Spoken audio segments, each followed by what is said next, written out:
আসসালামু আলাইকুম, স্বাগতম জানাচ্ছি সবাইকে কোহিনুর কিচেনের চ্যানেলে।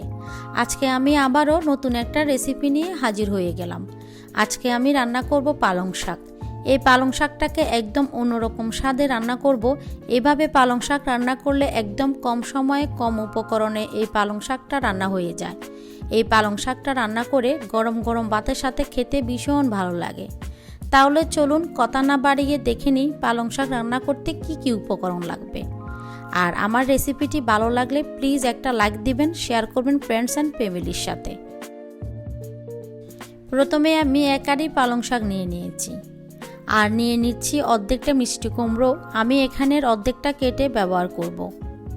এখন পালং শাকগুলোকে আমি কেটে ছোট ছোট করে টুকরো করে নিব।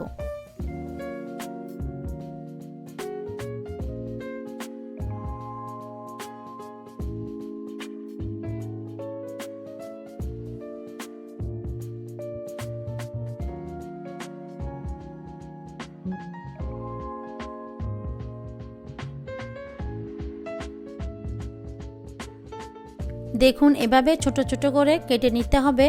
তো আমি সম্পূর্ণ পালং শাক বেছে পরিষ্কার করে ছোট ছোট করে কেটে নিব।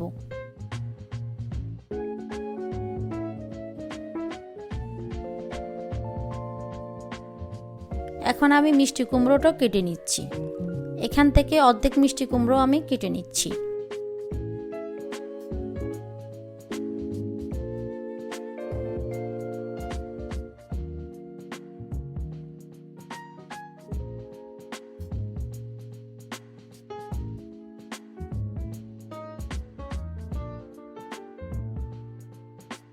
এখন আমি মিষ্টি কুমড়োর চামড়াটা চেলে নিচ্ছি।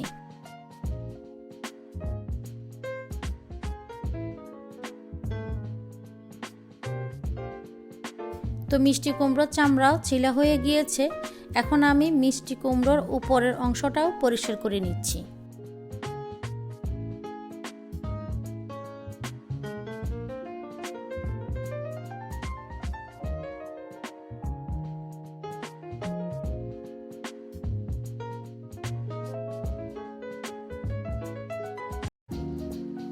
এখন আমি ছোট ছোট করে টুকরো করে নিচ্ছি।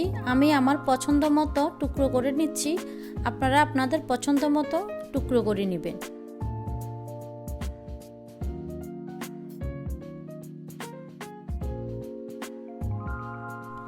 মিষ্টি কুমড়ো আমার কাটা হয়ে গিয়েছে। এদিকে আমি চুলা একটা পাত্র বসিয়ে দিয়েছি আর দিয়ে দিচ্ছি 3 টেবিল চামচ পরিমাণ রান্নার রেগুলার তেল। এখন আমি 1/3 কাপ পেঁয়াজ কুচি দিয়ে দিচ্ছি। পেঁয়াজটাকে হালকা একটু নেড়ে চেড়ে ভেজে নিব।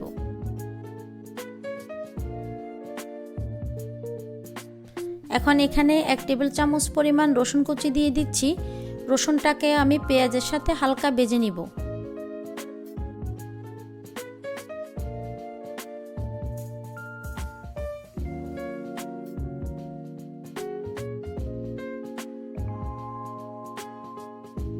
পেঁয়াজ রসুন ভাজা হয়ে গেলে এখন আমি এখানে চিংড়ি মাছ ব্যবহার করব। চিংড়ি মাছটাকে আমি উপরের স্কিনটা পরিষ্কার করে নিয়েছি আর এখানে আমি 7-8টার মতো চিংড়ি মাছ নিয়েছি। এখন চিংড়ি মাছটাকেও আমি 1 মিনিটের মতো ভেজে নিব।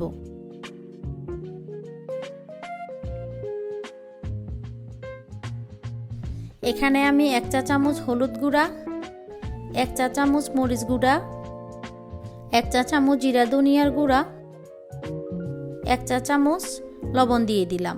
এখন আমি মশলাটাকে 1 মিনিটের মতো ভালো করে কষিয়ে নিব।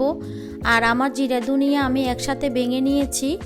আর অনেকে শাকের মধ্যে জিরা ধনিয়ার গুঁড়োটা খেতে চান না, সেক্ষেত্রে স্কিপ করতে পারবেন। কিন্তু আমার কাছে মনে হয় দিলে কিন্তু খারাপ লাগে না, স্বাদটা কিন্তু আরও ভালো লাগে। এখন আমি অল্প পরিমাণে পানি দিয়ে দিচ্ছি। পানি দিয়ে আমি হালকা কষিয়ে নিব।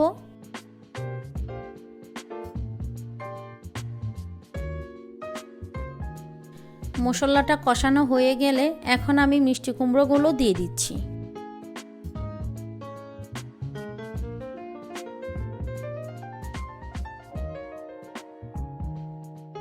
এখন মিষ্টি কুমড়ো আমি নেড়ে ছেড়ে মশলার সাথে মিশিয়ে নিচ্ছি।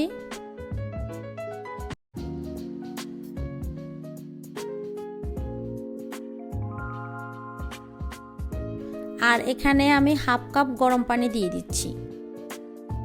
এখন নেড়ে ছেড়ে ঢাকনা দিয়ে অপেক্ষা করব মিষ্টি কুমড়া পুরোপুরি সিদ্ধ হওয়া পর্যন্ত।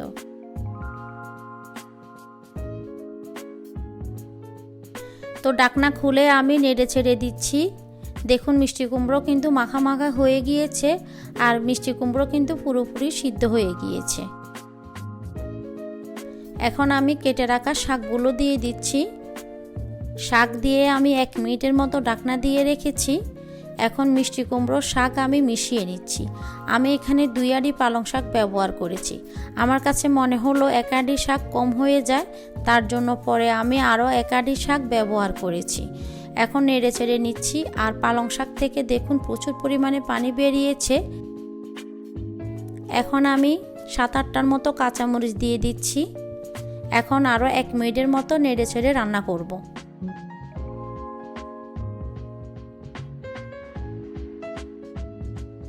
তো আমার পালং শাকটা হয়ে গিয়েছে। এখন আমি চুলা থেকে নামিয়ে নিচ্ছি।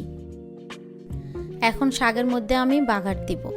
তার জন্য চুলা একটা প্যান বসিয়ে দিয়েছি আর দিয়ে দিচ্ছি 2 টেবিল চামচ পরিমাণ রান্নার রেগুলার তেল। এখন দিয়ে দিচ্ছি 3টা শুকনো মরিচ। আর আপনারা অনেকেই শাকের মধ্যে বাগারটা পছন্দ করেন না, সেক্ষেত্রে আপনারা স্কিপ করতে পারবেন। এখন আমি 1 টেবিল চামচ পরিমাণ রসুন কুচি দিয়ে দিচ্ছি। রসুনটাকে আমি ব্রাউন করে ভেজে নেব। আমি প্রথমে একটা কথা বলতে ভুলে গিয়েছি, আপনারা চেষ্টা করবেন মিষ্টি কুমড়োটা মিষ্টি দেখে নিতে। আমার মিষ্টি কুমড়োটা কিন্তু অনেক মিষ্টি ছিল। তো আপনাদের মিষ্টি কুমড়ো যদি মিষ্টি না থাকে সেক্ষেত্রে রান্নার সময় 1 চা চামচ চিনি দিয়ে দিতে পারবেন। সেক্ষেত্রে পালং শাকের সাথে মিষ্টি কুমড়োটা মিষ্টি হলে খেতে কিন্তু দারুণ লাগে। আপনারা একবার হলেও বাসায় ট্রাই করে দেখবেন। তো আমার রসুন ভাজা হয়ে গিয়েছে। এখন আমি সরাসরি শাকের মধ্যে বাগার দিয়ে দিব।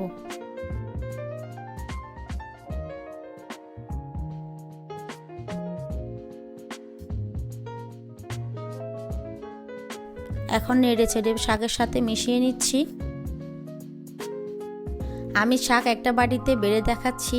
আমার শাক আর মিষ্টি কুমড়োর কালারটা কিন্তু অনেক সুন্দর হয়েছে, ডিসকালার হয়নি। আপনারা অনেকেই মনে করে থাকেন শাকের মধ্যে জিরা ধনিয়ার গুঁড়াটা ব্যবহার করলে শাকটা ডিসকালার হয়ে যাবে।